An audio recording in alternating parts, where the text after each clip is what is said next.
pumnul colosului. Tot nu-i gata. Să măresc temperatura. 250 de grade cred că ajung.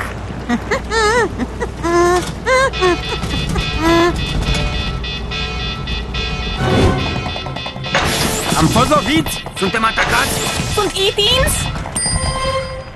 Nu și negativ. Doar un mic dejun tradițional cum se mănâncă pe planeta Crinquom.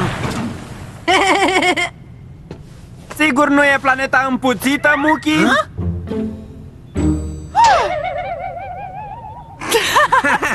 Ce e așa amuzant?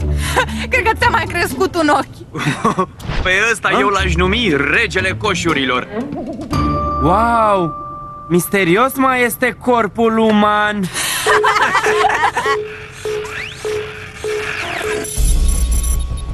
Un nou depozit de energie Kairu, undeva în Pacificul de Sud. Stabilesc locația exactă și ajungem acolo într-o clipită.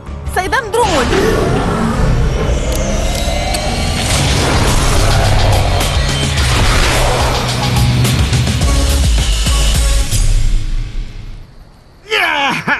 Haide, Beș! Putem să-l batem! Cine e el?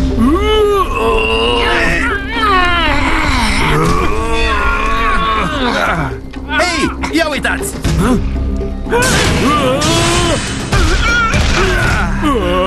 Joci murdar! Ba joc deștept! Și de asta sunt eu șeful! Îți trebuie minte ca să stăpânești tot Kairuul din univers! Tare! E un depozit Kairu în apropiere! Ne așteaptă să-l luăm!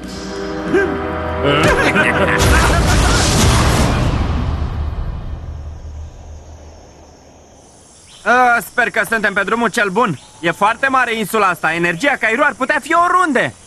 Ha?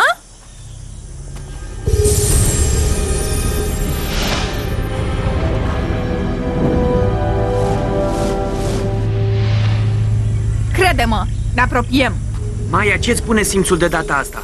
E-Teens, mari și răi. Dacă ei sunt aici, energia Kairu nu poate fi departe. Hai să-i dăm zor.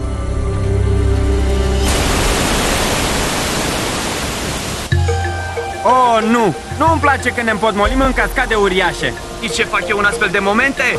Mă arunc în apă!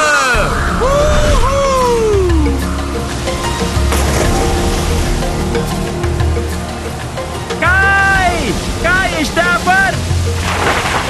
Hei, ce mai așteptați? A început cursa!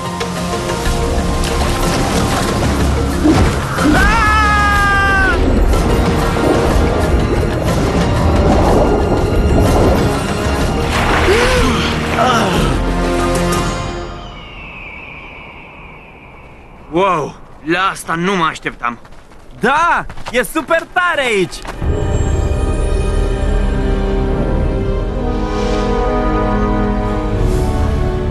Oriunde am fi, e un loc plin de energie Kairu. De asemenea și de suferință.